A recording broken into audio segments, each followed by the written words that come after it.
Hello friends, एक new story को start करते हैं जिसका नाम है it's not my problem Duke. तो शुरू करते हैं। यहाँ पर देखते हैं एक लड़का होता है जो कि चिल्ला के बोलता है कि नहीं, ऐसा नहीं हो सकता है। मेरी सिस्टर, मेरी लवली सिस्टर, वो फ्रॉड कैसे हो सकती है। और यहाँ पर वो रो रहा होता है। तभी यहाँ पर वो खुद को ही कोसता हुआ बोलता है, नहीं ये ड्रीम है, इसे ड्रीम ही होना चाहिए। उसके सामने एक लड़की खड़ी होती है जो कि बोलते है कि ये मैन करंटली जो कि रो रहा है मेरे सामने। और यहाँ पर हमें एक लड़की दिखाई जाती है और यहाँ पर वो बताती है कि वो एम्पायर का ग्रेटेस्ट नाइट है और यहाँ पर सेकंड सन है ड्यूक एग्जर का, जिसका नाम है फिनिक्स एग्जर। और यहाँ पर ना हमें आगे बताया जाता है, वो बताती है ये फॉर्मिडेबल वॉरियर जो भी ग्रास के ऊपर एक ड्रंकन स्टूपिड की तरह सोव कर रहा है माइंडलेसली, बिकॉज उसे अभी अभी पता चला है कि उसकी जो यंगेस्ट डॉटर थी, मतलब इस हाउस की उसकी यंगेस्ट सिस्टर थी, वो एक इम्पोस्टर थी। मतलब कि वो उसकी सिस्टर थी ही नहीं, वो उसकी सिस्टर की जगह पर कोई और ही थी जो कि उसकी सिस्टर बन के रह रही थी। यहाँ पर वो सोचिए, स्टिल मुझे नहीं पता था कि वो इस तरह से मतलब हो जाएगा और सभी सर्वेंट्स उसे इस तरह से देखेंगे। मैं सिर्फ यहाँ पर गुड बाय कहने के लिए आई थी जाने से पहले, लेकिन यहाँ पर ये तो बहुत ही बड़ा हैसल हो चुका है। आई गेस ऐसी हेल्प नहीं की जा सकती। और यहाँ पर वो सोचिए, यहाँ पर अभी मैं कुछ नहीं कर सकती, अभी मुझे बस उसे थोड़ा सा बेटर फील करवाने के लिए कुछ करना पड़ेगा। फिर वो उसके सामने लीन होती है और उससे बोलती है, तुम यहीं रुको, तुम ये मत भूलना कि तुम अपनी हेल्थ का ख्याल रखना है और तुम्हें ना स्ट्रेंथ की ज़रूरत है। अगर तुम्हें ना कुछ भी चीज़ चाहिए, कुछ भी करना हो, इसके लिए तुम्हें स्ट्रेंथ चाहिए होगी। तो मैं होप करती हूँ कि तुम अच्छी तरह से बेटर हो जाओगी, तो अभी मुझे जाना चाहिए। यहाँ पर वो सोचती है, मैंने ऑलरेडी बहुत कुछ कह दिया है, अभी टाइम आ चुका है कि मैं यहाँ से चली जाऊँ। अगर मैं इसके अराउंड या फिर इस घर के अराउंड और ज़्यादा देर रही तो मुझे लगता है कि मैं कुछ ऐसी चीज़ें बोल दूँगी जो जिनका कुछ मतलब नहीं होगा। लाइक तुम्हारी जो रियल सिस्टर है वो जल्दी ही मिल जाएगी, मैं ऐसा भी बोल सकती हूँ, लेकिन मैं ऐसा नहीं बोलना चाहती। आफ्टर ऑल मैं वो लास्ट पर्सन हूँ जो ये कह पाऊँगी। और यहाँ पर हमें बताया जाता है, वो आगे बताती है, क्योंकि मैं ही वो वन थी जिसने रिवील किया उस इम्पोस्टर की रियल आइडेंटिटी को। और हाँ, यहाँ पर वो आगे बताती है, और वो जो सिस्टर है जिसकी वो मैन बात कर रहा है, जिसे वो ढूंढ रहा है, वो भी मैं ही हूँ। तो यहाँ पर हमारी स्टोरी स्टार्ट होती है। स्टोरी में हमें जो पहले लड़की दिखाई गई थी, असल में वही होती है रियल उनकी यंगेस्ट सिस्टर, और उसी ने ही इम्पोस्टर का पर्दाफाश किया था। और अभी वो सहानुभूति जता रही होती है सेकंड सन को, मतलब कि अपने सेकंड ब्रदर को।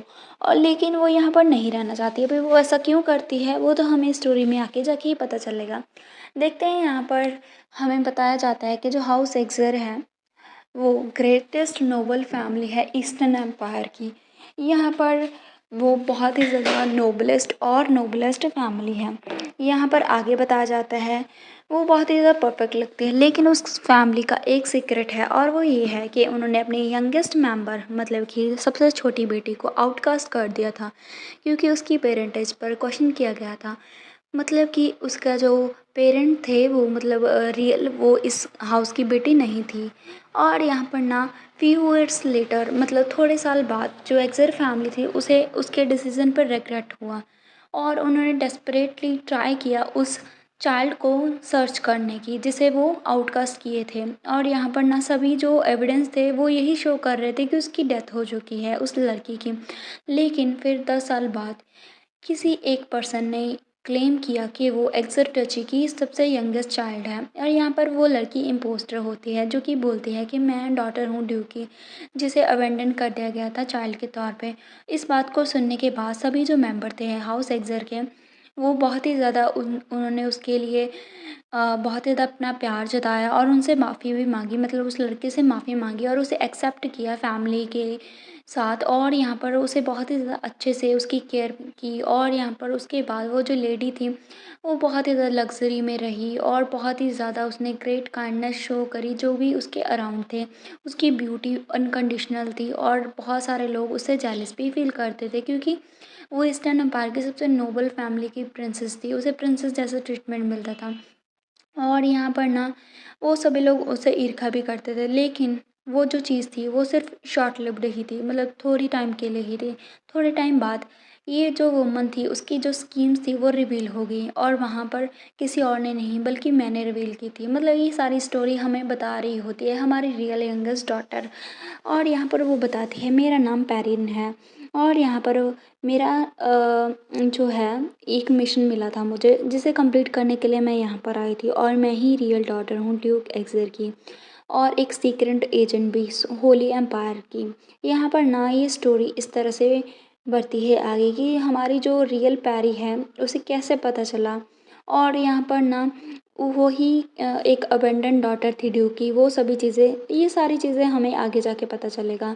ये जो चीज़ है ना मतलब कि कैसे अबेंडन डॉटर को ढूँढा गया और कैसे उसकी फैमिली इधर-उधर सर्च कर रही थी, ये सारी चीज़ें ना बहुत ज़्यादा फ़ेमस थी क्योंकि बहुत सारे प्लेस और नॉवेल्स में उसे एक मेन किरदार के तौर पे बताया जाता था।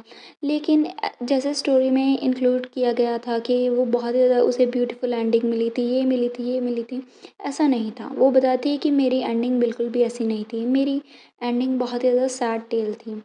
जब मुझे किक्ड आउट कर दिया गया था डचेस से क्योंकि वो मेरी पेरेंट्स पे सस्पिशियस थे। मेरी जो लाइफ़ थी वो हल की तरह थी।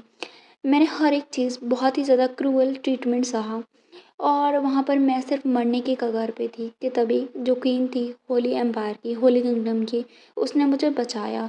उसे मेरी ट्रू आइडेंटिटी का पता था लेकिन उसने मुझे सीक्रेट एजेंट के तौर पे रेज़ किया और उनकी रीपे करने के लिए, उनकी काइंडनेस को रीपे करने के लिए और मेरी लाइफ़ को सेव करने के लिए मैंने फ़ेथफुली अपनी लाइफ़ इन 15 सालों तक गुज़ारी उनके अंडर और मैं एक सीक्रेट एजेंट की तरह रही। यहाँ पर वो सारी चीज़ें बताती हैं। ये है हमारी मेन लीड जिसका नाम है पैरी, मतलब वैसे इसका नाम पेरिन समथिंग है और यहाँ पर उसे पैरी बुलाया जाता है। यहाँ पर उसके सामने एक लेडी बैठी होती है जो कि बोलती है, पैरी आई एम श्योर तुमने ऑलरेडी सुन लिया होगा कि जो हाउस एग्ज़र है उसे उसकी यंगेस्ट डॉटर मिल चुकी है, लेकिन तुम्हें सबसे ज़्यादा पता है कि वो एक इम्पोस्टर है और मैं चाहती हूँ कि तुम यहाँ डचेस में जाओ, इन्फिल्ट्रेट करो और अनकवर करो उस वुमन की रियल आइडेंटिटी को, मतलब पता करके उसे सबके सामने उजागर कर दो कि वो रियल यंगेस्ट डॉटर नहीं है। एंड जो भी मैरिज प्रपोजल फेक लेडी और वेस्टर्न एम्पायर के बीच में ट्रांसफ़र हो रहे हैं उसे भी तुम्हें रोकना है। क्या तुम्हें समझ में आया पैरी? यहाँ पर वो लड़की उसे ऐसे ऑर्डर देती है और यहाँ पर ना वो सोचती है इस तरह से मैं डचेस के घर में गई और हाँ, मैं ही करना चाहती थी। इस तरह से मैं एग्ज़िल डची के मेंशन में रिटर्न हुई और यहाँ पर हमें ये सारी चीज़ें वो बताती हैं। यहाँ पर वो सोचती है श्योर एक बार ये टाइम भी था कि मैंने भी ड्रीम किया था कि बहुत ही ज़्यादा टीयरफुल फैमिली रीयूनियन होगी। मतलब ऐसे कुछ है जैसे हम लोग नॉवेल्स वगैरह में देखते हैं, लेकिन ऐसा कुछ नहीं था। वो सिर्फ़ फ़ेयरी टेल्स में होता है। मैं बिल्कुल भी इंटरेस्टेड नहीं थी इन सारी चीज़ों में। वो मैन, वो अभी जो बैठा है यहाँ पर रो रहा है, वो मेरा सेकंड ओल्डेस्ट ब्रदर है। वो सच में बहुत ही ज़्यादा डिस्ट्रॉट लग रहा है, मतलब सच में बहुत ही ज़्यादा ही सैड लग रहा है। क्या सभी ब्लड टाइज़ इतने इम्पोर्टेंट होते हैं? वो अपनी रियल जो सिस्टर है, जो कि उसके सामने खड़ी है, उसे रिकॉग्नाइज़ भी नहीं कर पा रहा है। ये लास्ट टाइम है जब मुझे ये विटनेस करना पड़ रहा है, ये प्रॉस्पेरिटस साइज़ को। और यहाँ पर वो इधर-उधर जा रहे होते हैं, इधर बहुत ज़्यादा हंगामा हो रखा होता है, सभी बात कर रहे होते हैं क्योंकि अभी-अभी इम्पोस्टर की आइडेंटिटी सामने आई है। यहाँ पर वो सोचती है कि मैंने ऑलरेडी ही जो अपना मिशन था वो पूरा कर लिया है, जो इम्पोस्टर था उसे अनमास्क कर लिया है और अपनी जो मिशन है के जो प्रपोज़ल थे वेस्ट और ईस्टर्न एम्पायर के बीच में चल रहे उन्हें रद्द करवा दिया है। और अभी मुझे बस रैप अप करना है और अपनी होली किंगडम में जाना है एंड अपनी मदर को रिपोर्ट करना है। वो अपनी जो लेडी ने, मतलब जो क्वीन ने बचाया था उसे वो मदर कहती है और यहाँ पर हम देखते हैं वो ऐसे जा रहे होते हैं, तभी उसे समझ में नहीं आता कि इतना ज़्यादा हल्ला-गुल्ला क्यों है। फिर वो देखती है और सोचती है ये कमोशन क्यों है मेन हॉल में और यहाँ पर क्या कुछ हुआ है? यहाँ पर वो लेडीज़ बात कर रहे होते हैं कि अभी हम क्या करें? यहाँ पर वो फ्लिंच हो जाती है और यहाँ पर वो देखती है कि वहाँ पर ना काफ़ी जगह पर ब्लड फैला होता है और यहाँ पर ना एक आदमी खड़ा होता है जिसके हाथ में बहुत ही ज़्यादा चोट लगी होती है। वो सोचती है ये बाउंडेड मैन कोई और नहीं बल्कि लैरन एक्सर है और यहाँ पर हमें उसके बारे में बताया जाता है कि वो हाउस एक्सर का एल्डेस्ट सन है और यहाँ पर वो एक बार हेयर भी था, मतलब कि पहले वो उसका आगे सक्सेसर बनने वाला था लेकिन अभी नहीं है। अब ये ऐसा क्यों है वो हमें आगे चल के पता चलेगा। स्टोरी में यहाँ पर देखते हैं एक दूसरे से वो बात कर रहे होते हैं कि वो बस चुपचाप से खाना खा रहा था, लेकिन वो सडनली अपनी जो विस्की का ग्लास है उसे क्रश कर दिया अपने सिर्फ हाथों से ही। उसके हाथ में काफ़ी डीप कट लगा है, पूरा रूम ब्लड से भर गया था। वो ज़रूर से शॉक होगा उस न्यूज़ से कि लेडी पेरेंट इम्पोस्टर थी। यहाँ पर जो हमारी रियल पेरी है वो उसे देखती है और सोचती है कि प्लीज़ मुझे ब्रेक दो। तुम ही वो थे जिन्होंने पहले मुझे अबैंडन किया था और अभी तुम इस तरह से रिएक्ट कर रहे हो। तभी जैसे ही वो मतलब वो तो थोड़ा बहुत उसे नज़र थोड़ा-सा देख रही होती है अपनी नज़रों से, लेकिन जो वो लड़का था लैरन, वो उसको देखता है और उन दोनों की ही आँखें मीट हो जाती हैं। वो सोचती है ये क्या हुआ? तभी वो आदमी जैसे कुछ सोच रहा होता है। यहाँ पर वो भी सोचती है कि क्या हो रहा है? फिर यहाँ पर ना वो जो बंदा है मतलब जो लैरन है वो अपने असिस्टेंट से कुछ बात करता है। यहाँ पर हमारी पैरी सोचती है कि उसकी आँखों में स्ट्रेंज सा लुक है। यहाँ पर वो सोचती है आई गेस अभी मुझे किसी चीज़ के बारे में और ज़्यादा चिंता करने की ज़रूरत नहीं है। ये टाइम आ चुका है, मुझे जाना चाहिए। वैसे भी मुझे ना ये ओमिनियस फीलिंग ज़्यादा अच्छी नहीं लग रही है। तो मुझे लगता है कि मुझे यहाँ से जल्दी से चले जाना चाहिए, उससे पहले कुछ और गड़बड़ हो। वो जाने लग रही होती है कि पीछे से ना जो असिस्टेंट था उसका लैरेन का वो बोलता है मिस पैरी और यहाँ पर वो फ्लिंच हो जाती है। वो सोचती है डैम इट मुझे अच्छी फीलिंग नहीं आ रही है। फिर वो बोलती है हाँ बोलो। फिर वो बोलता है कि लॉर्ड लैरेन ने कहा है कि वो आपसे प्राइवेटली मीट करना चाहते हैं। यहाँ पर हम देखते हैं लैरेन अपने जगह पर खड़ा होता है। यहाँ पर देखते हैं जो लैरेन एक्सिर होता है वो वहाँ पर खड़ा होता है और यहाँ पर आती है हमारी पैरी, जो कि उससे बोलती है कि तुमने मुझे बुलाया, तुम मुझसे मिलना चाहते थे। वो सोचती है अपने मन में कि मुझे पता था कि उसकी आंखों में कुछ वियर्ड सा लुक था, लेकिन अभी मुझे पता नहीं कि वो क्या कहेगा। यहाँ पर लैरेन बोलता है मिस पैरी मेरे पास एक तुम्हारे लिए ऑफ़र है और ऑफ़र से भी ज़्यादा ये एक रिक्वेस्ट है, ऐसा मान लो। यहाँ पर वो मतलब कुछ कहने वाला है जो कि काफ़ी ज़्यादा इम्पोर्टेंट रहने वाला है। थोड़े टाइम बाद हम देखते हैं जो होती है हमारी पैरी, वो सोचती है हम इतने क्लोज़ हैं लेकिन अभी तक वो स्टिल मुझे रिकग्नाइज नहीं कर पा रहा है। ये अभी ज़्यादा फ़नी भी नहीं रहा है। वो सोचती है अपने मन में और बोलती है कि लोग कहते हैं कि जब फैमिली की बारी आती है तो इंस्टिंक्ट बहुत ही ज़्यादा एक्यूरेट होते हैं, मतलब इंस्टिंक्टली हमें पता चल जाता है। लेकिन यहाँ पर मुझे पता है, यहाँ पर कोई आंसर नहीं है। तुम मेरे ऊपर हँस भी सकते हो और कह भी सकते हो कि ये मेरी विशफुल थिंकिंग थी। लेकिन जब मैं गैरेज में वापस आ रही थी घर में 15 साल बाद फर्स्ट टाइम, तो डीप डाउन मेरे मन में यही ख्याल था कि मेरे मन में यही फॉल्स होप फॉस्टर होने लगी थी कि शायद मेरी फैमिली मुझे एक्चुअली में रिकग्नाइज़ कर ले फर्स्ट ग्लांस में ही, मतलब पहली बार में ही वो मुझे ऐसे पहचान लें। यहाँ पर उसने वार्म वेलकम की आशा भी की होती है अपने मन में, लेकिन यहाँ पर वो बोलती है लेकिन ऐसा कुछ भी नहीं हुआ। यहाँ पर वो बोलती है मैं हाँ सुन रही हूँ। फिर वो बोलता है प्लीज़ यहाँ पर रहो एंड हमारे लिए कंफर्ट का काम करो। मतलब वो बोलता है कि यहाँ पर रहो और मेरे लिए कंफर्ट का काम करो हम सभी फैमिली मेम्बर्स के लिए। यहाँ पर हमारी पैरी सोचती है कि मेरी एक्सपेक्टेशन हमेशा ऐसी ही होती हैं। लेकिन अभी वो ऐसे सोच ही रही होती है, आधे रास्ते में ही उसकी बात सुन के वो डम्बफाउंडेड हो जाती है। वो सोचती है इसने अभी भी क्या कहा? वो फिर से पूछती है कि क्या आप दोबारा एक्सप्लेन करेंगे कि आप क्या कह रहे हैं? फिर वो बोलता है क्योंकि जो इम्पोस्टर की आइडेंटिटी है, कि जो रिवील हो चुकी है कि वो हमारी सिस्टर नहीं थी, उसे अरेस्ट कर लिया गया है। तो हमें कोई और चाहिए उसकी जगह लेने के लिए। तो प्लीज़ तुम यहाँ पर रहो और हमारी डेड सिस्टर की जगह पर एक्ट करो।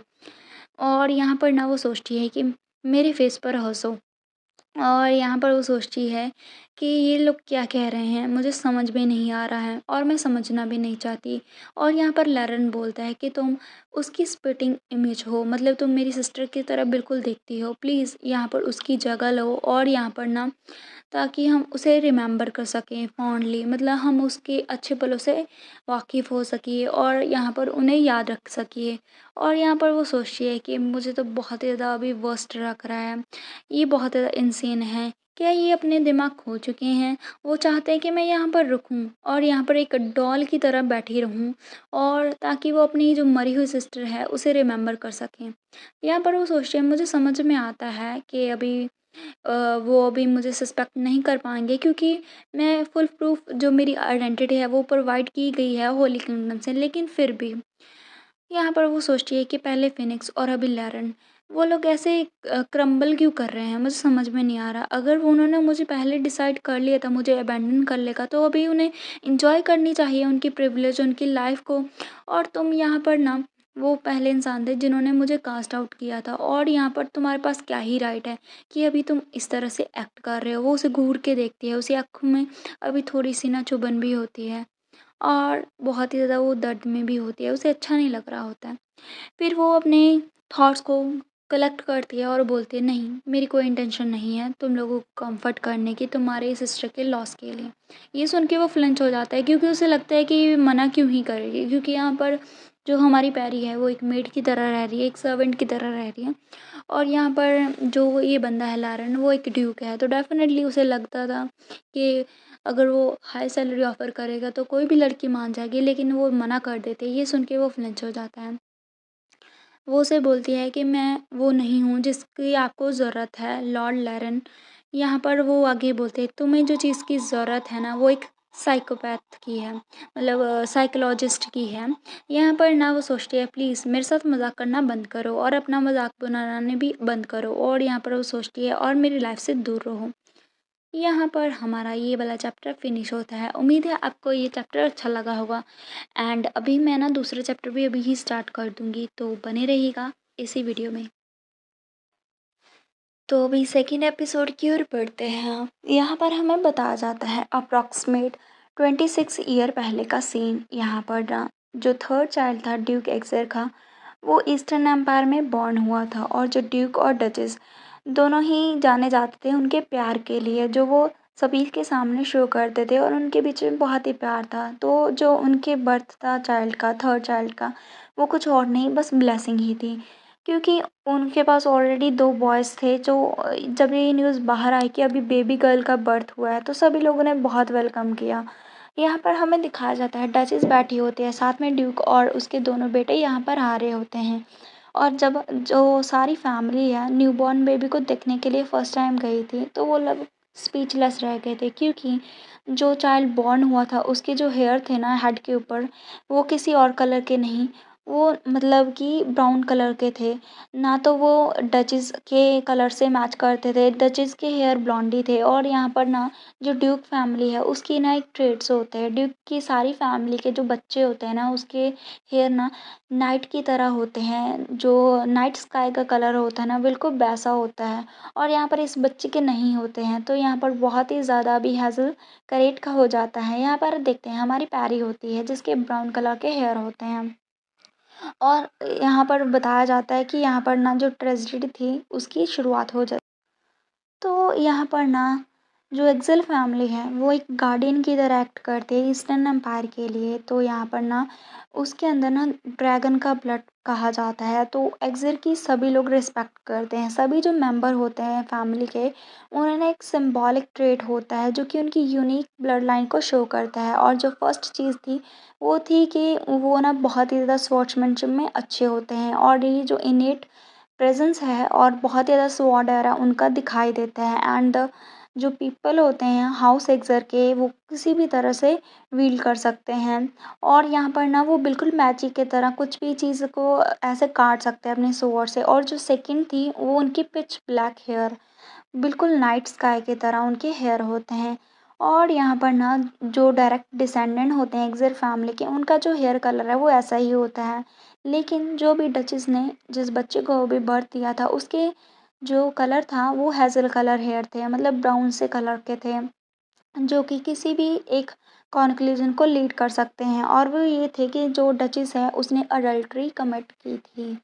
यहाँ पर ना सभी लोग विस्पर कर रहे थे, रूमर्स फैलने स्टार्ट हो गए थे।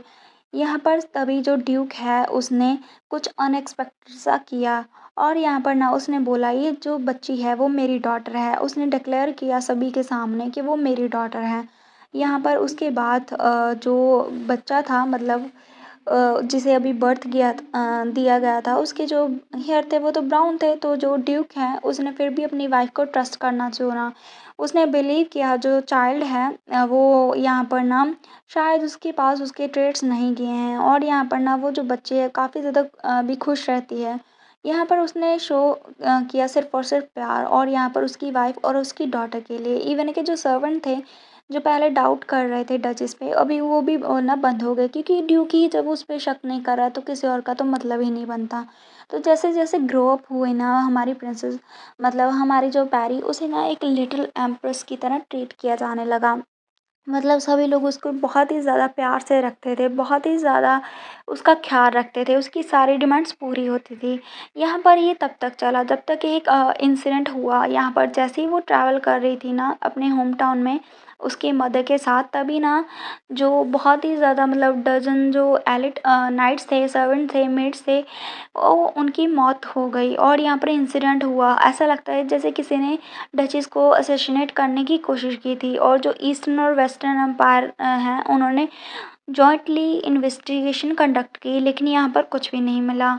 और यहाँ पर ना बिल्कुल भी सिंगल शेयर्ड एविडेंस नहीं मिला कि जो असैसिनेशन है वो किसने करवाया और क्यों करवाया।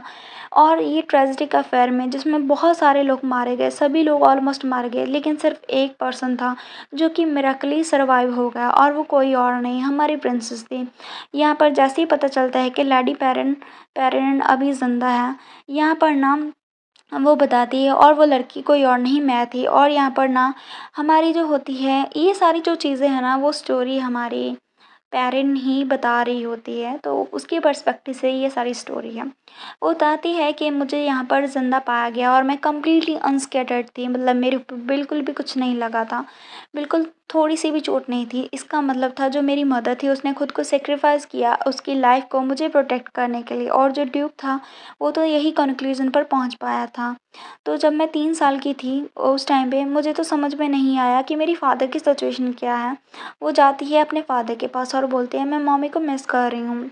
और वो कॉन्स्टेंटली अपनी मम्मी को मिस कर रही थी और अपने फ़ादर के सामने बोल रही थी। उस इंसिडेंट के बाद से जो डचेस थी, मतलब वो बहुत ही ज़्यादा डिसऑर्डर में चली गई। यहाँ पर जो हार्ड सर्वेंट थे वो इधर से उधर चले गए, अपना काम करने लगे, इसलिए कोई भी उसका ख़्याल नहीं रख पाया। और यहाँ पर ना हमारी पैरी अकेली रह जाती है।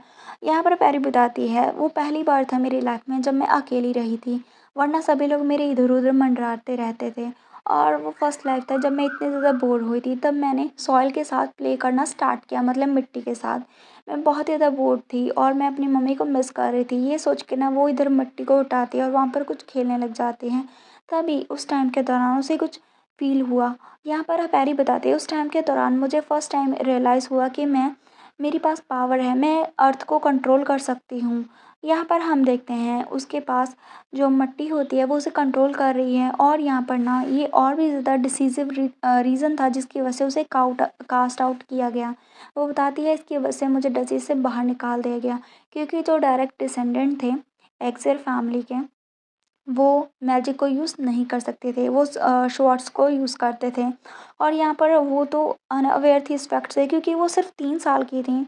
यहाँ पर वो सोचती है और फिर बताती है कि मैंने अपनी पावर्स को यूज़ किया एक डॉल क्रिएट करने के लिए, जो कि बिल्कुल मम्मा की तरह दिख रही थी। मैं बहुत ही ज़्यादा भाग कर गई अपने फादर के पास ताकि मैं उन्हें बता सकूँ, और मैं उन्हें कहना चाहती थी कि मुझे पता है कि आप भी मम्मा को बहुत मिस करते हैं जैसे मैं करती हूँ। इसलिए वो उसके फादर की थोड़ी बहुत जो होती है लोनलीनेस उसे कम करना चाहती थी।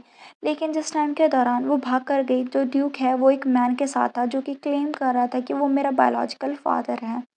और यहाँ पर हम देखते हैं वो जो मिट्टी है ना जो उसकी उसने क्रिएट की थी डॉल से, मतलब जो मिट्टी से डॉल क्रिएट की थी वो अपने फादर को दिखा रही है। उधर एक बंदा बोलता है कि वो उसका बायोलॉजिकल फादर है। यहाँ पर ना उसने सामने शो कर दिया कि वो मैजिक यूज़ कर पा रही है। इसका मतलब ये एक्सपोज़ कर रहा था डर्टी सीक्रेट ड्यूक का, जो कि वो इतने टाइम से इग्नोर कर रहा था, उसे कवर करने के ट्राई कर रहा था। ड्यूक काफ़ी परेशान हो जाता है, वो क्लेंच करते हैं और यहाँ पर वो सोचती है इस टाइम के दौरान मेरा जो बर्थ राइट था वो उस मैन को हैंडओवर कर दिया गया, जो कि क्लेम कर रहा था कि वो मेरा बायोलॉजिकल फादर है, and right then and there, मतलब तभी टाइम पे। और यहाँ पर जैसा किसी ने गेस किया होगा वैसे ही हुआ, वो मैन जो था वो मेरा रियल फादर नहीं था। और जब ड्यूक ने मुझे हैंडओवर कर दिया उस स्ट्रेंजर मैन को, तब मेरी लाइफ एक मॉन्स्टर रिसर्च टावर में बिगिन हुई। मतलब वो ना एक टावर में रहने चलेगी, उसे ना उस टावर में बहुत ही ज़्यादा बंद किया गया। और यहाँ पर वो बताती है कि मैं वहाँ पर बहुत ही ज़्यादा पेन और सॉरो में थी, बिकॉज़ मुझे लगा था कि मैंने ना ये जो फेट मुझे मिला है वो मैं खुद से ही लेकर आई हूँ। यहाँ पर वो बोलती है मम्मी कितनी ज़्यादा प्रिटी थी, लेकिन जो मैंने डॉल बनाई वो बहुत ज़्यादा अगली थी, इसीलिए डैडी गुस्सा हो गए और उन्होंने मुझे यहाँ पर भेज दिया। वो सोचती है आगे और बोलती है कि मैं और भी ज़्यादा प्रिटी डॉल बनाऊँगी। वो मिट्टी इकट्ठा करने लगती है और डॉल बनाने लगती है और सोचती है कि शायद वो फिर से मुझसे प्यार करेंगे। लेकिन उस टाइम के दौरान ही उसे मतलब पता चला कि उसका जो माइंड है ना, वो अभी सिर्फ़ और सिर्फ़ डॉल्स नहीं बना सकता, वो कुछ और भी कर सकता है। यहाँ पर उस टाइम के दौरान ही उसे पता चला कि वो और भी बहुत सारी चीज़ें कर सकते हैं अपनी पावर के साथ, और उसने ना वहाँ पर बहुत ज़्यादा चीज़ें की। उसने उस मिट्टी को उठा के अपनी फैमिली की डॉल्स अलग-अलग बनाई, जिसमें उसके सारे फैमिली के मेंबर थे। तभी यहाँ पर ना अचानक से कुछ होता है और यहाँ पर बहुत ही ज़्यादा हंगामा होने लग जाता है, और वो बोलती है कि एक दिन जब मुझे लगा कि मुझे लॉक किया गया है और मैं पूरी ज़िंदगी भर वहाँ पर रहूँगी, किसी ने मुझे विज़िट किया और यहाँ पर ना उसे समझ में नहीं आता कि क्या हो रहा है। वो थोड़ी बड़ी हो जाती है इस टाइम के दौरान। वो सोचती है आई एम श्योर ये डैडी और ब्रदर्स होंगे, वो जो यहाँ पर ज़रूर मुझे ढूँढने के लिए आए होंगे। लेकिन जो वहाँ पर मेरे सामने आया था, वो ना तो मेरा फ़ादर था, ना ही मेरे ब्रदर्स थे, लेकिन वो था मॉर्मन्ट रॉक्स, जो कि क्वीन थी, होली एम्पायर की। वो रूलर थी होली एम्पायर की, वो बताती है, और लेटर वो मेरी मदर बन गई। वो उससे बोलती है प्लीज़ मेरी हेल्प करो। हम देखते हैं हमारी जो होती है पैरी, वो कितनी शेक कर रही होती है। उसकी हालत बहुत ही ज़्यादा बुरी होती है। वो जो क्वीन है उसके सामने बैठते हैं और उससे बोलते हैं तुम बहुत ही ज़्यादा पुअर हो, बेचारी बच्ची। और यहाँ पर ना वो फर्स्ट टाइम था जब मैं हर मैजेस्टी से मिली थी, वो ऐसा बोलती है और यहाँ पर वो उसे हग करती है। वो सोचती है, और मुझे वो जो मोमेंट था वो अभी तक याद है, बहुत ही ज़्यादा वो रो रही थी उसके पास जाके उसके शोल्डर पे पैट कर रही थी वो। और यहाँ पर ना वो सोचती है वो फर्स्ट टाइम था जब मैंने एक्सपीरियंस किया किसी की ग्रेस को, और उस टाइम के दौरान उसके बाद से ही मैंने मेरी पूरी लाइफ हर मैजेस्टी को डिवोट कर दी। और उसके बाद जब वो थोड़ी बड़ी हो गई, मतलब वो होली एम्पायर में रह रही थी, तो यहाँ पर जो होती है वो क्वीन, उसने उसे बोला था कि क्या तुम कर सकती हो पैरी, और मतलब ये मिशन उसे दिया था। वो सोचती है आगे कि हमारे किंगडम के सेक के लिए मुझे ये करना ही होगा। मैं रिवील करूँगी उस इम्पोस्टर की आइडेंटिटी, और उस जो मैरिज टॉक है ईस्टर्न और वेस्टर्न एम्पायर के बीच में, मैं वो भी ख़त्म करूँगी। यहाँ पर वो जा रही होती है ये सोच के। तो यहाँ पर ना ये जो पहले दिया गया था पहले चैप्टर में, वो ओवरव्यू था, और यहाँ पर हमारी जो स्टोरी फाइनली बिगिन होती है। यहाँ पर जो होती है हमारी पैरी, वो कहीं पर जा रही होती है, उसके हाथ में थोड़े बहुत फ्रूट्स होते हैं, और यहाँ पर ना कैपिटल में होती है वो होली एम्पायर की। अभी वो डचेस में नहीं की होती है। यहाँ पर वो बताती है हमारा जो किंगडम है वो दो जाइंट एम्पायर के बीच में फंसा हुआ है, और यहाँ पर इसीलिए हमारी सोवरेनिटी को मेंटेन करना इजी नहीं था। ईस्टर्न एम्पायर साइड में, वेस्टर्न एम्पायर, और बीच में हमारा होली एम्पायर है। और यहाँ पर ना वो सोचिए इस टाइम के दौरान दोनों ही जब एम्पायर में झगड़ा होता है, तो हमारा जो होली एम्पायर है वो फँस जाता है बीच में। और यहाँ पर इसीलिए मुझे एक्सरे कैसल में घुसना ही होगा, ताकि वो लोग अपनी पावर को एक ना कर पाएँ और जो होली एम्पायर है उसे ज़्यादा प्रॉब्लम ना होए। यहाँ पर वो बैठी होती है, वो सोचती है मुझे लगता है कि जब मैं ईस्टर्न एम्पायर में जाऊँगी तब मैं कुछ, यहाँ पर वो कुछ सोच रही होती है, तभी ना उसे कुछ फ़ील होता है। वो सोचते-सोचते रुक जाती है। वो सोचती है वेट, ये टेस्ट ऐसा क्यों कर रहा है? उसके हाथ में जो होता है खाना, वो नीचे गिर जाता है और यहाँ पर वो बेहोश होने लग जाती है। वो सोचती है कि ये तो बिल्कुल सेडेटिव की तरह लग रहा है, जैसे किसी ने मुझे नींद की दवा दी हो। यहाँ पर ना पीछे से 2 बंदे आते हैं जो कि बोलते हैं वो सो रही है। यहाँ पर वो दूसरा बंदा बोलता है उसे अभी ब्लाइंडफोल्ड करो और उसे गैरेज में लेकर आओ और क्विकली, वरना जो ड्रग है वो अभी ख़त्म भी हो जाएगा उसका असर। तो यहाँ पर ना वो सोचती है देखो तो सही इन फूल्स को, उसकी आइज़ ओपन होती हैं। वो सोचती है सेडेटिव मेरे ऊपर वर्क नहीं करता। मेरी जो मैजिक पावर हैं वो सॉइल से ली गई हैं, तो मेरी बॉडी भी खुद ब खुद हर एक जो सब्सटेंस है उसे फ़िल्टर कर देती है, जो भी मैं ऑब्ज़र्व करती हूँ। और स्पेशली अगर कोई भी स्ट्रॉन्ग सब्सटेंसेस हैं, जैसे पॉइज़न या फिर कुछ और, वो सोचती है कि इससे कोई फ़र्क नहीं पड़ता कितनी ही अमाउंट पॉइज़न की यूज़ की गई है मेरे ऊपर, लेकिन उसका कोई इफ़ेक्ट नहीं होता। लेकिन अगर एवरेज पर्सन होता तो डेफ़िनेटली वो भी अस्लीप हो जाता। और यहाँ पर वो सोचती है फर्स्ट मुझे ना एक्ट करना होगा जैसे कि ड्रग मेरे ऊपर इफ़ेक्ट दिखा रही है, वरना वो सस्पिशियस हो जाएँगे। वो ओवल करने लग जाती है। वो सोचती है मुझे नहीं पता ये लोग कौन हैं और ये क्या कर रहे हैं। यहाँ पर वो ना कहीं जगह पर पहुँच जाती है। वो उसका पास एक बंदा होता है जो कि बोलता है कि मैं अभी तुम्हारा जो ब्लाइंड फोल्ड है वो उतार रहा हूँ माय लेडी। यहाँ पर वो सोचती है माय लेडी। यहाँ पर वो जो किडनैपर्स हैं वो बहुत ज़्यादा कर्टियस लग रहे हैं, जितना मैंने सोचा था ऐसा वो सोच रही होती है। यहाँ पर वो सोचती है मुझे नहीं पता क्या हो रहा है, लेकिन पहले देखो तो सही कौन है इसके पीछे। फिर वो अपनी आइज़ धीरे-धीरे ओपन करते हैं, फिर वो स्टार्टल्ड हो जाती है। फिर वो उसे देखती है, उसके सामने जो बंदा बैठा होता है, वो सोचती है ये तो रीसियस एक्सर है ना? यहाँ पर एक बंदा बैठा होता है जो कि फॉर्मर ड्यूक होता है एक्सर फैमिली का, मतलब जो एक्सर डची है वो भी किसी और के पास है और यही उसका फादर होता है। तो यहाँ पर आपको पता होगा कि मैंने आपको फर्स्ट चैप्टर में बताया था कि जो लैरन है वो अभी ड्यूक पहले था, बनने वाला था सक्सेसर, लेकिन अभी नहीं है। और यहाँ पर ये जो ड्यूक है वो फॉर्मर ड्यूक है, मतलब अभी करंटली कोई और पर्सन ड्यूक की पोजीशन पे बैठा हुआ है।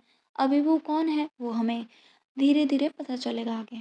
यहाँ पर जो वो बंदा बैठा होता है वो बताती है हमारी जो पैरी की ये जो बंदा मेरे सामने बैठा है वो ग्रेट एग्जर्ड्यूची का ड्यूक था फॉर्मर, और वो ही मैन है जो कि खुद को मेरा फादर बोल रहा था और उसने मुझे लेफ्ट कर दिया उस हेलिश टावर में सड़ने के लिए। लेकिन यहाँ पर अभी ये क्या कर रहा है होली एम्पायर में, मतलब उसे होली किंगडम में किडनैप किया गया है। उसके सामने वो बंदा बैठा होता है, वो सोचता है नहीं उसने मुझे किडनैप ही क्यों किया, पहले मुझे ये जानना है। यहाँ पर हमारा ये चैप्टर फिनिश होता है। उम्मीद है आपको ये चैप्टर अच्छा लगा होगा। तो अभी इस चैप्टर में देखते हैं हमारी पैरी बताती है कि रेज़ल एक्सियर, हालांकि उसके पास उसका टाइटल अभी नहीं है, लेकिन फिर भी अभी भी वो सबसे ज़्यादा जो पावर है उसके पास है और यहाँ पर थ्रू आउट एम्पायर में बहुत ही ज़्यादा उसका इन्फ्लुएंस है। वो एक मॉन्स्टर मैन था जो कि हाईएस्ट लेवल स्वॉर्ड्समैन तक रीच किया, वो भी सिर्फ और सिर्फ अपने इटर्नल यूथ में, मतलब जब वो बहुत ही छोटा था अपनी प्राइम टाइम में था तभी वो एक बहुत ही ज़्यादा ग्रेट स्वॉर्ड्समैनशिप बन गया था। यहाँ पर वो सोचती है कि इस तरह के मैन ने मुझे किडनैप क्यों किया। वेट, क्या उन्हें पता चल गया कि मैं यहाँ पर हूँ? और यहाँ पर ना वो सोचती है कि क्या उन्हें पता चल गया कि मैं यहाँ पर एग्जिट डच में इन्फ्रेट करना चाहती हूँ और मैरिज टॉक को बंद करवाना चाहती हूँ। हो भी सकता है क्योंकि जो ड्यूक है वो काफ़ी ज़्यादा इन्फ्लुएंशियल पर्सन है, शायद उसे पता भी लग सकता है। लेकिन अभी तो हमें धीरे धीरे देखना पड़ेगा, अगर ऐसा होता तो वो इतने प्यार से उससे बात नहीं करते।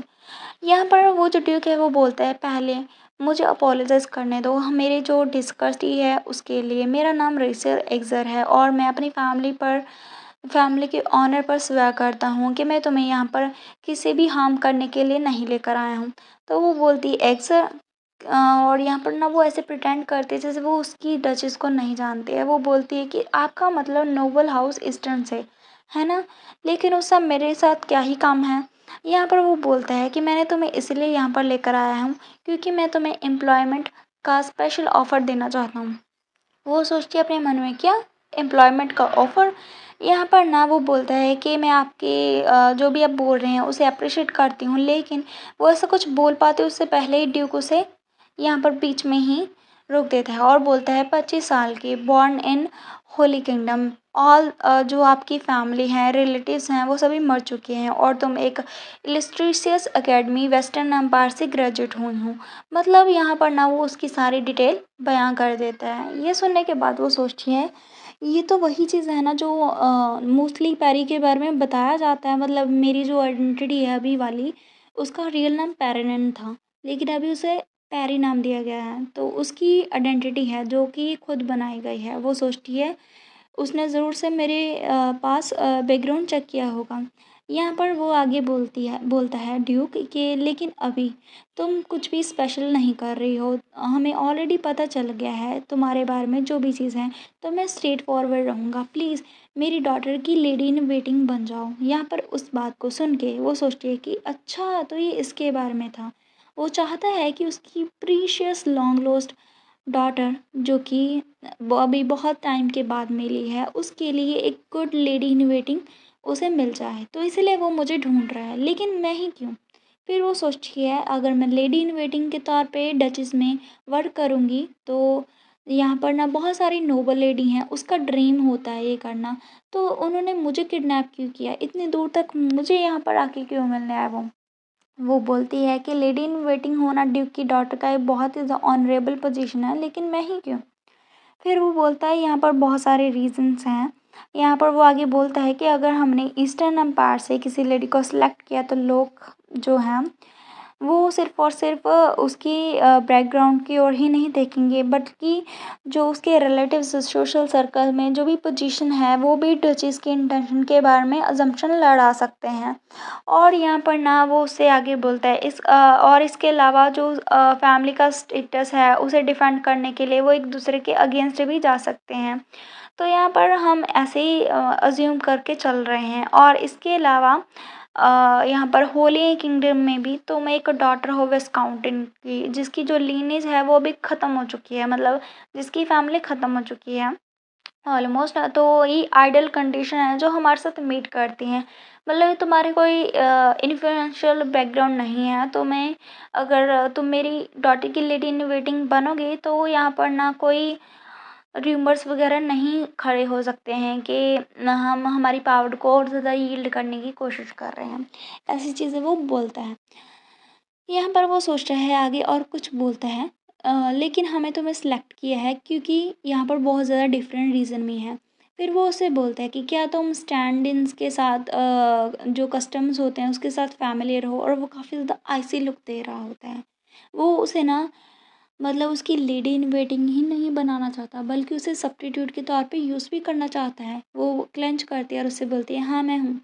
यहाँ पर वो सोचती है एक स्टैंड इन तब होता है जब उसकी जो पर्सन होता है उसकी सिमिलर अपीयरेंस होती है, साइज सिमिलर होता है। और यहाँ पर ना वो जब असैसिनेट होते हैं और जब कोई भी ऐसे मतलब कोई पर्सन जो रियल लेडी है उसे अटैक करने की कोशिश करते हैं, तब जो स्टैंड इन है वो लोग सामने आ जाते हैं और यहाँ पर ना वर्क करते हैं।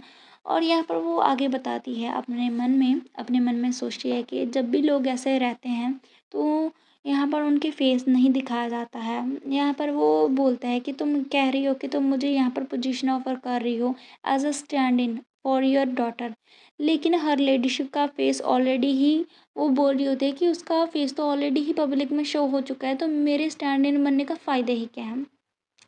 तो ड्यूक बोलता है तुम चिंता मत करो, हम बहुत ही ज़्यादा मेरे पास एक लेजेंडरी आर्टिफिशिएट है जो कि अब जो यूज़र की अपीयरेंस है वो चेंज करता है बिना मैजिक के ट्रेस किए, तो उसके कारण की वजह से कोई भी तुम्हें नहीं पहचान पाएगा कि तुम उसकी सब्स्टिट्यूट हो। और यहाँ पर फिर वो कुछ कहता है और उससे बोलता है जो आर्टिफिशियल्स है वो सिर्फ तभी वर्क करता है अगर जो यूज़र है वो टारगेट को थोड़ी सी डिग्री तक रिसेंबल करता है। ये बात सुन के ना वो फ्लिंच हो जाती है।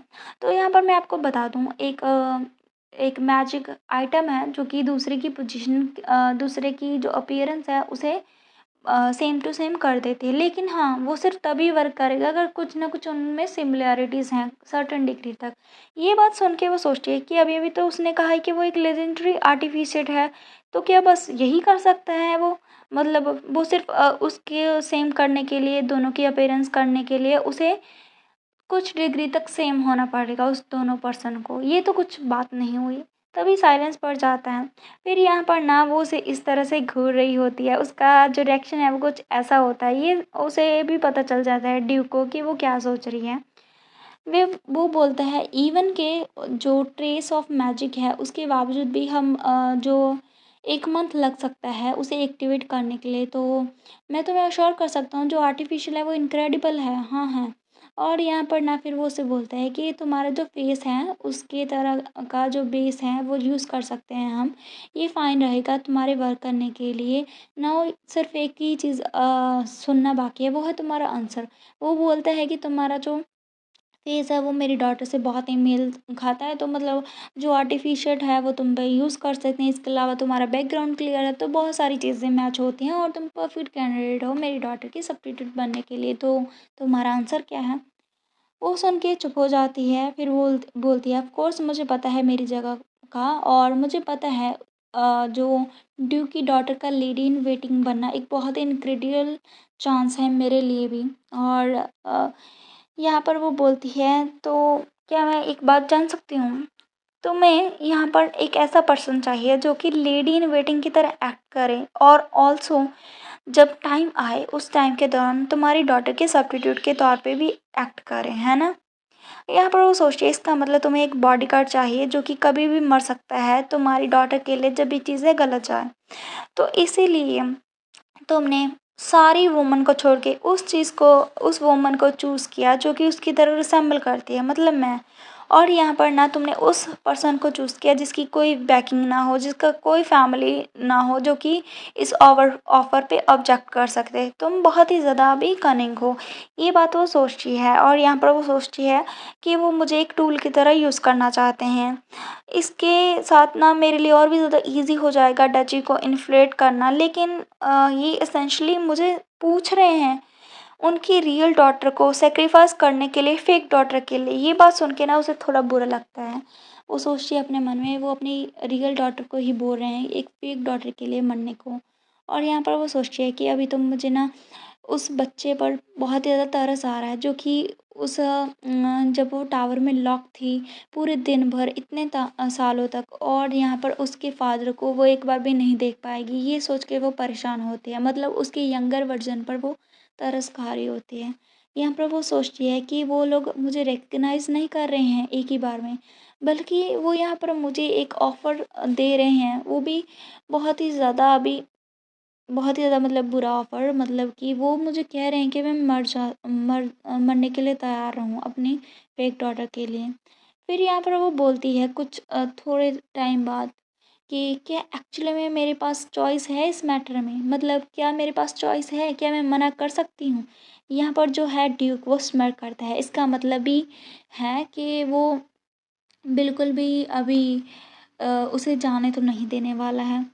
मतलब उसे मना करने का कोई चांस नहीं दिया जाएगा। वो बोलता है यहाँ पर सामने से कि ऑफ़ कोर्स तुम्हारे पास ऑप्शन है, हमें एक लेडी चाहिए जो कि सर्व करे पेरेंट को उसकी विल के अकॉर्डिंग, एक स्टैंड इन जो कि जिसे फ़ोर्स ना किया गया हो बल्कि वो खुद ही ऐसा करे। यहाँ पर ना वो बहुत ही ज़्यादा ट्रस्टेड होना चाहिए। फिर वो बोलती है हाँ ये तो सही है, और यहाँ पर वो सोचती है ये इसकी स्माइल के साथ क्या है? फिर वो उसे बोलता है अगर तुम इस ऑफ़र को डिक्लाइन करते हो तो फिर ये जो कन्वर्सेशन है यहीं पर एंड होती है, और ये कन्वर्सेशन तभी एंड हो जाएगी जब तुम ये जो टी है उसे ड्रिंक करोगी। अभी वो टी में क्या है वो सोचने लग जाती है। वो सोचती है कि क्या ये पॉइज़न है या फिर कुछ और है?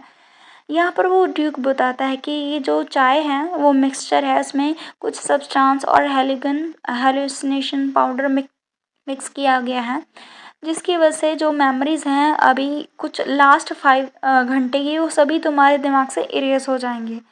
यहाँ पर वो आगे उससे बोलता है ये तो सिर्फ एक प्रिकॉशन है कॉन्फिडेंशियल के लिए, तो तुम्हें यहाँ पर चिंता होने की ज़रूरत नहीं है, जो इंग्रेडिएंट्स हैं वो हार्मलेस हैं। मतलब उसने उसे चाय दी होती है जिसकी वजह से वो सभी 5 घंटे की बातें भूल जाएगी। वो आगे ये भी बोलता है कि तुम्हें चिंता करने की ज़रूरत नहीं है, ये सिर्फ कॉन्फिडेंसली को रखने के लिए प्रिकॉशंस ली गई हैं। यहाँ पर वो सोचती है अच्छा ये बिल्कुल भी हार्मलेस तो लग नहीं रहे हैं, और यहाँ पर वो यही बात सोच रही होती है, और यहाँ पर वो सोचती है इसका मतलब मेरे पास कोई और चॉइस नहीं है, सिर्फ एक ही है, तो इसीलिए ये इतने ट्रबल में गए, मुझे किडनैप किया। तो यहाँ पर ड्यूक अपने डॉटर के लिए एक सब्स्टिट्यूट ढूंढ रहा है जो कि पब्लिकली ना दिखे, और इनफैक्ट वो यहाँ पर ना उसकी पूरी के फेथ इस ड्रग के ऊपर लगा रहा है। और जो ये ड्यूक है उसे ना अभी और भी ज़्यादा लेस वरी करने की ज़रूरत होगी अगर वो मुझे सिंपली मार देते, लेकिन उसने ऐसा नहीं किया। वो इतने फार जा रहे हैं इस चाय को लेकर, मतलब वो ज़रूर यहाँ पर उन्होंने कुछ एक्शन प्लान किया है, क्योंकि अगर मैंने इस ड्रिंक को पी लिया तो मैं अपनी मेमोरीज़ खो दूँगी। तो ये सेम प्रपोज़ल मुझे दोबारा रिपीट करेंगे, और यहाँ पर ना वो फिर से मुझे दोबारा पूछे जाएँगे जब तक मैं एक्सेप्ट नहीं कर लेती। ऑफ़ कोर्स ये जो सब चांसेस हैं वो मेरे ऊपर वर्क नहीं करने वाला, क्योंकि यहाँ पर ना आपको पता होगा उसके पास सॉइल की पावर है, इसकी वजह से वो सारे हार्मलेस पावर खुद ब खुद एक्सक्रीट हो जाते हैं। यहाँ पर वो सोचती है मैं इस एस्केप से इजीली भाग सकती हूँ, इस जो भी जाल है, लेकिन मैं ऐसा नहीं करूँगी। यहाँ पर वो सोचती है आगे और बोलती है ऐसा लग रहा है कि मुझे तो खुद ही किसी ने अपॉर्चुनिटी दे दी है डचेज़ में घुसने की, और ये तो मेरे लिए सिल्वर प्लेटर है। मैं एक्चुअली ग्रेटफुल हूँ इस अपॉर्चुनिटी के लिए। वो स्माइल करती है। यहाँ पर वो बोलती है आगे उसके सामने कि किसने सोचा होगा कि योर लॉर्डशिप ऐसे जो ऑफ़र है वो मुझे पर्सनली आके देंगे, तुम ज़रूर से अपनी डॉटर को बहुत ही प्यार करते होगे। और यहाँ पर ना वो बोलता है वो बंदा कि हाँ, जो प्यार मेरी डॉटर के लिए है वो बहुत ही ज़्यादा इंडिस्क्राइबेबल है, उसके लिए तो मैं कुछ भी कर सकता हूँ, कुछ भी बन सकता हूँ। यहाँ पर वो आगे बोलता है उसके लिए तो मैं सबसे ज़्यादा वर्थेस्ट मैन भी बन सकता हूँ, सबसे ज़्यादा किलर भी बन सकता हूँ इस दुनिया में, ये बात वो बोलता है। यहाँ पर वो आगे बोलते हैं ऑन द अदर हैंड अगर तुमने उसके साथ वर्क करना डिसाइड किया तो मैं तुम्हें वो हर एक चीज़ दूंगा जो तुम चाहती हो। दूसरे शब्दों में कहूँ तो तुम्हें हर एक चीज़ रिवार्ड के तौर पे मिल सकती है जो भी तुम चाहोगी। यहाँ पर वो बोलती है ऑलराइट, तो अभी तुम क्या करने वाली हो, वो इस ऑफर को बोलता है। यहाँ पर हमारी जो होती है पैरी, वो तो बहुत ही ज़्यादा समझदार होती है क्योंकि उसे एक सीक्रेट एजेंट के तौर पे बड़ा किया जाता है। इसी वजह से वो तो समझ जाती है कि अगर उसने ये चाय पी ली वो फिर से ऑफ़र बार बार रखेगा जब तक वो एक्सेप्ट नहीं कर लेती, इसलिए वो एक्सेप्ट कर लेती है। थोड़े टाइम बाद हमें होली किंगडम का सीन दिखाया जाता है। यहाँ पर हमें दिखाया जाता है कि जो होता है हमारी पैरी, वो पैकिंग शैकिंग कर रही होती है, तभी यहाँ पर पीछे से कोई पूछता है कि तो तुमने अभी क्या कहा, मतलब तो तुमने क्या डिसीज़न लिया। वो बोलता है ऑफ कोर्स मैंने एक्सेप्ट कर लिया, उन्होंने यहाँ पर मुझे थोड़ी देर के लिए नॉशंस फील कराया, लेकिन यहाँ पर इसमें मेरी मिशन में हेल्प की जाएगी। तो यहाँ पर वो बोलता है कि मुझे सच में नहीं पता कि तुम क्या सोच रही हो, कि क्या तुम यहाँ पर एक फ़ाइट पिक करने के लिए आए हो। वो उससे ऐसा बोलती है। यहाँ पर ना मतलब यहाँ पर एक बंदा होता है जिसकी गोल्डन हेयर होते हैं। यहाँ पर वो आगे बोलते हैं तुम्हें पता है कि किस तरह के मिशन है हर मजिस्ट्री ने मुझे भेजा है, तुम्हें तो ज़्यादा पता होना चाहिए मेलो। और यहाँ पर हमें पता चलता है ये जो बंदा है वो मेलो है। तो लास्ट चैप्टर में तो आपने देख ही लिया होगा कि यहाँ पर जो होता है एक लड़का आता है मेलो, जो कि पैरी से बात करते हैं और बोलते हैं कि तुम यहाँ पर सच में जाना चाहती हो। वो बोलती है आगे तुम्हें तो पता है ना ये किस तरह का मिशन है और जो हर होलीनेस है वो मुझे यहाँ पर क्यों भेज रही है मेलो। यहाँ पर हमें दिखाया जाता है और मेलो के बारे में थोड़ी बहुत इन्फॉर्मेशन दी जाती है। जो मेलो है वो सिर्फ़ और सिर्फ़ इकलौता यहाँ पर सक्सेसर है होली किंगडम का, मतलब कि वो जो है क्वीन उसका इकलौता बेटा है और वो वही लड़का है जिसके साथ वो बड़ी हुई है। और यहाँ पर वो बोलती है कि वो तो मेरे लिए ब्रदर की तरह हैं और वो मेरे रियल ब्रदर से भी ज़्यादा बढ़ के हैं मेरे लिए। यहाँ पर वो उसके लिए चिंता जताता है और उससे बोलता है कि क्या तुम श्योर हो कि तुम ऐसा करना चाहती हो। और यहाँ पर वो सोचिए ऐसा नहीं है कि मुझे उसकी कंसर्न के बारे में मतलब समझ में नहीं आता, लेकिन फिर भी यहाँ पर ना मैं कुछ नहीं कर सकती। वो बोलता है बंदा आगे मेलो कि तुम चाहती थी कि तुम्हारी फैमिली के साथ तुम कोई बॉन्ड ना रखो और अभी तुम्हें जाना पड़ रहा है। तुम यहाँ पर उस मिशन में जा रहे हो जहाँ पर तुम्हें उसी कैसल में जाके इन्फिल्ट्रेट करना है, उसी मतलब कैसल में जाके घुसना है। यहाँ पर ना उसकी बातों को सुन के हमारी जो होती है पैरी वो हँसने लग जाती है और उससे बोलते हैं वेट, क्या तुम मेरे बारे में चिंता कर रहे हो। मेलो यहाँ पर चिल्ला के बोलता है कि मैं बस देख रहा हूँ, तुम्हारे बारे में चिंता नहीं कर रहा, मैं बस देख रहा हूँ कि तुम क्या कर रही हो। और यहाँ पर उसकी बात को सुन के वो और भी हँसने लग जाती है। उनकी जो सिबलिंग वाली फ़ाइट है वो स्टार्ट हो जाती है। यहाँ पर हमें पैरी बताती है कि हम इनिशियली गुड टर्म्स में नहीं थे और हमें फर्स्टली दिखाया जाता है उनका फर्स्टली इनकाउंटर कैसे हुआ था। और यहाँ पर ना वो बताती है कि जब फर्स्ट टाइम मैं आई थी होली किंगडम में तो मेलो इसके बहुत ही ज़्यादा अगेंस्ट था। यहाँ पर पैरी की स्टोरी स्टार्ट हो जाती है। पैरी बोलती है 14 साल पहले फर्स्ट टाइम था जब मैं उसे मिली थी। मेलो ज़्यादा वेलकम नहीं था, मतलब मेरा ज़्यादा वेलकम नहीं कर रहा था। इवन कि जब होली एम्पायर रॉक्स ईस्टर्न और वेस्टर्न एम्पायर से सराउंडेड की गई थी तो वहाँ पर बहुत ज़्यादा स्ट्रगल था इसे मेंटेन करने के लिए। और उस सर्कमस्टांसेस के दौरान जो क्वीन थी उसने सीक्रेटली जो ग्रेट नोबल फैमिली थी ईस्टर्न एम्पायर की उसकी एलिजिबल डॉटर को यहाँ पर वो ले आई थी।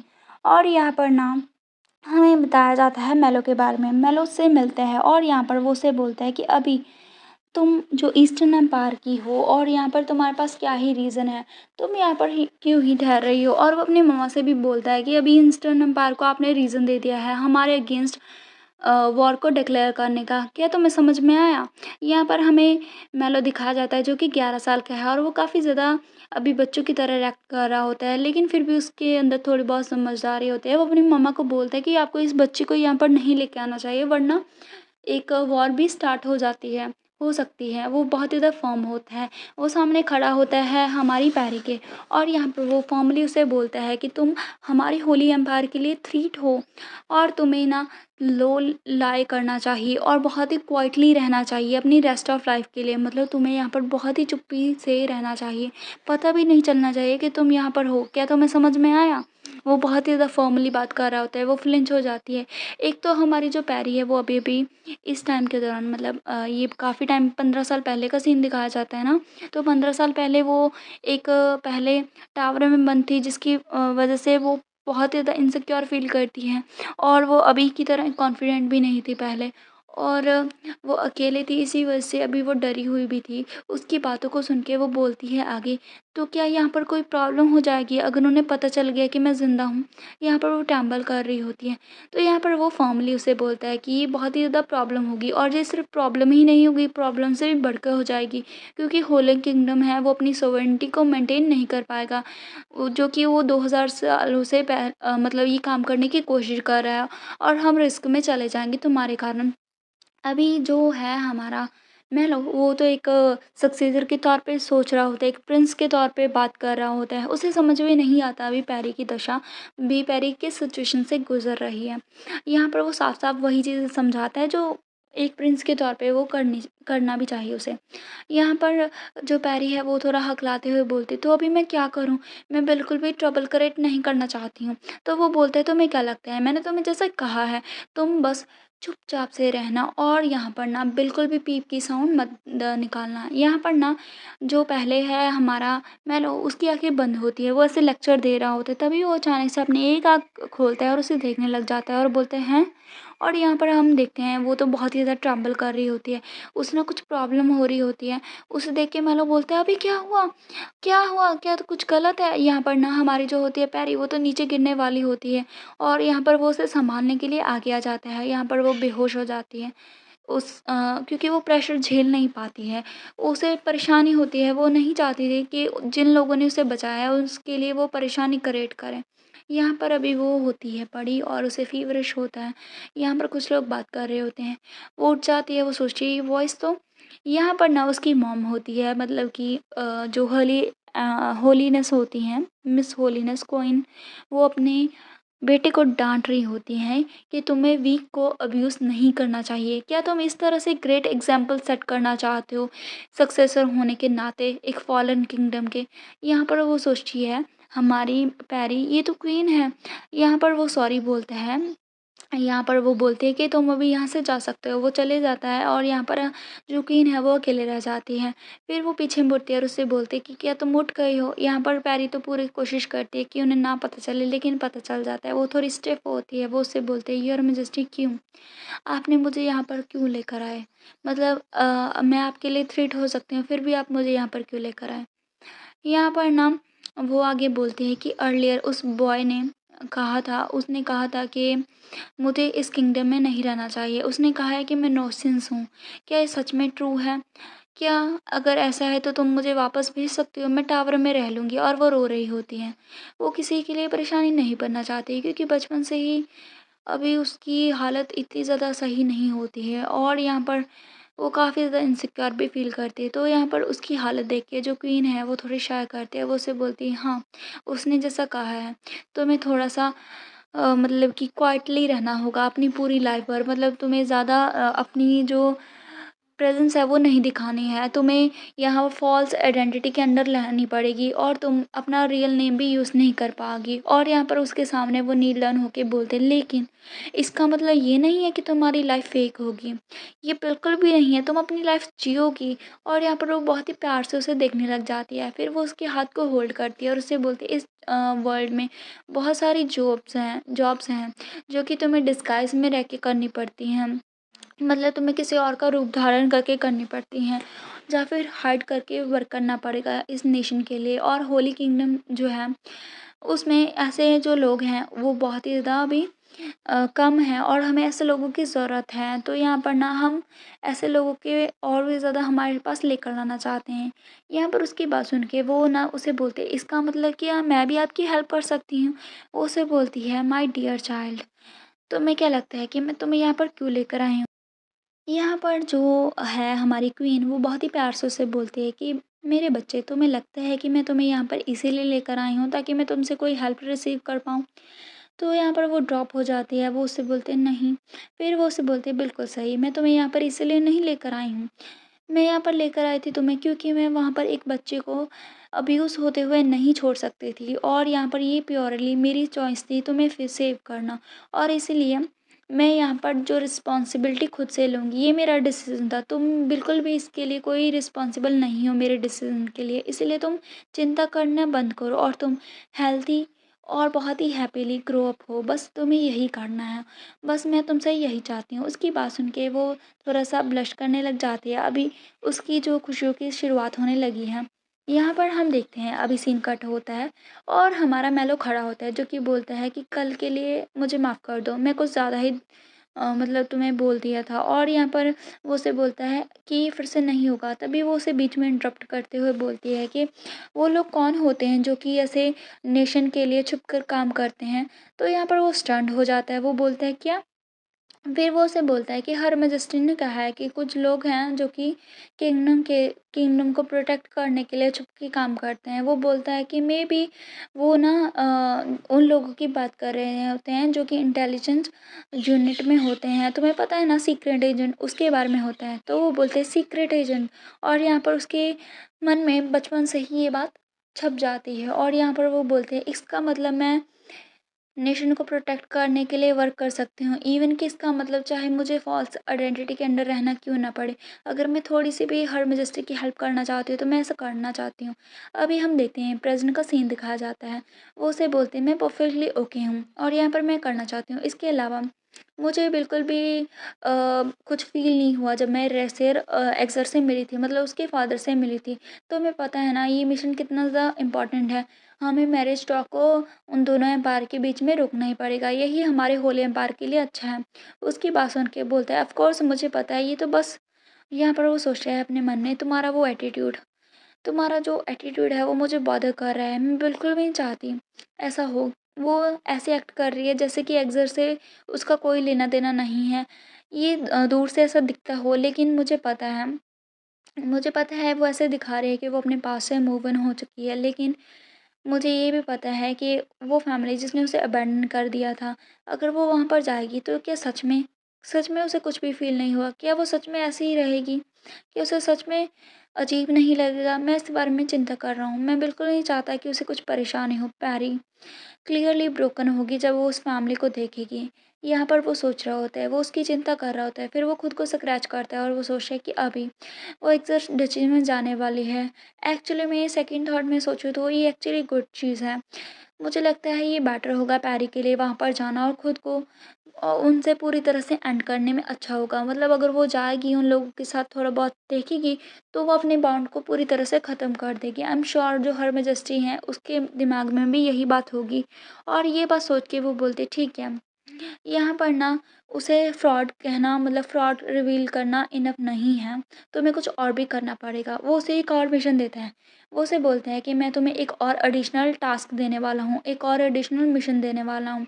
तुम्हारे पास आधा ईयर है इसे कंप्लीट करने का। प्रॉपरली उस इम्पोस्टर की रेपुटेशन को क्रश कर देना, मतलब उस इम्पोस्टर की रेपुटेशन पूरी तरह से बर्बाद कर देना, और वो क्लेंच करने लग जाता है। और यहाँ पर वो उसे बोलते हैं उसने उतना ज़्यादा ड्रामेटिक बनाना है जितना पॉसिबल हो, जैसे तुम अपने वो चाइल्डिश प्ले नहीं देखती थी वैसा ही, और तुम्हें उससे बहुत ही ज़्यादा ह्यूमिलेशन देनी है, उसकी लाइफ टाइम तक वो याद रखे। वो उसे पॉइंट करता है, उसकी बात सुन के वो चुप हो जाती है। वो सोचती है कि मुझे पता है वो मेरे बारे में बहुत ही चिंता कर रहा है, लेकिन फिर भी वो मुझे एडिशनल ऑर्डर दे रहा है, इसका मतलब वो मुझ पर ट्रस्ट कर रहा है। उसे बिल्कुल डाउट नहीं है कि मैं सक्सेस ही होंगी। और यहाँ पर ऑफ कोर्स एक वाइज रूलर को कभी अपने सब्जेक्ट की एबिलिटी को ओवर एस्टिमेट नहीं करना चाहिए, और यहाँ पर अगर सब्जेक्ट मैं हूँ तो ये डिफरेंट स्टोरी हो जाती है, बिकॉज मैं इस होली किंगडम की सबसे बेस्ट सीक्रेट एजेंट हूँ, और मैं तो किसी सक्सेस से मैं तो कोई मिशन से अभी तक हारी नहीं हूँ, और मुझे पता है मैं ये भी बहुत ही सक्सेसफुल कर लूँगी। वो उसे बोलती है ऑलराइट तुम मुझ पर काउंट कर सकते हो मैलो। और यहाँ पर वो हंसने लग जाती है। वो सोचती है रेशियर एग्जर फॉर्मर ड्यूक, तुम्हें जल्दी ही सूनली रियलाइज़ होगा तुम्हारी बिलव्ड डॉटर एक फ्रॉड है। और जब तुम्हें पता चलेगा कि तुम्हारी डॉटर जिसने तुम्हें इतने सालों के बाद तुम्हें ढूँढा है और इतना सर्च कर रहे थे वो एक इम्पोस्टर है, तो मैं देखना चाहती हूँ कि तुम कैसे देखोगे और तुम उसे दोबारा से ढूँढने की कोशिश भी नहीं करोगी अपनी रियल डॉटर को। और यहाँ पर वो सोचता है अपने मन में और बोलती है कि तुमने मुझे हार्ड किया बिना किसी केयर के, चाहे मैं मरूँ चाहे जीऊँ, लेकिन मुझे पता है कि मैं क्या करने वाली हूँ। मैं तुम्हारे लिए एक बहुत ही ग्रेट मिसफॉर्च्यून लेकर आने वाली हूँ। और वह यहाँ पर सोचती है कि ये बहुत ही अनएक्सपेक्टेड इवेंट था जो कि इस तरह से टर्न हुआ, लेकिन ये अच्छे के लिए है। मेरे पास बहुत ही ज़्यादा अभी मुझे गुड फीलिंग आ रही है इस मिशन के लिए। ये मिशन बहुत ही ज़्यादा रिवार्डिंग होने वाला है। यहाँ पर हमारा चैप्टर फिनिश होता है। उम्मीद है चैप्टर अच्छा लगा होगा। तो आप लोग सोच रहे होंगे मैं अपनी पुरानी स्टोरी कंप्लीट क्यों नहीं कर रही हूँ अभी कुछ दिनों से, तो ऐसे इसीलिए है। मैं सोच रही हूँ कि मेरी जो पुरानी स्टोरी चल रही थी मैं ना उसे कंबाइन करके एक लॉन्ग वीडियो बना दूँ। उसके बाद मैं ना 4 दिनों बाद वीडियो डाला करूँगी और मैं वीडियो ना लंबी ही डाला करूँगी, 1 घंटे 2 घंटे की। एंड इसके साथ अभी हमारा चैप्टर फिनिश होता है, तो उम्मीद है आपको ये स्टोरी अच्छी लग रही होगी। तो ये स्टोरी बहुत ही ज़्यादा इंटरेस्टिंग है, लेकिन ये अभी कंप्लीट नहीं हुई है। इसके सिर्फ 50 चैप्टर्स ही हैं। और हाँ, मैं तो कहना ही भूल गई कि अगर आपको वीडियो अच्छी लगी है तो वीडियो को लाइक करके चैनल को सब्सक्राइब करना मत भूलिएगा, क्योंकि अगर मैं नहीं बोलती हूँ तो आप लोग भूल जाते हैं और वीडियो को लाइक करना। इसके अलावा अगर और भी ज़्यादा ऐसी ही वीडियो देखनी है तो बने रहेगा चैनल पर, और दूसरे मेरे चैनल भी विज़िट कर सकते हैं। That's it, bye.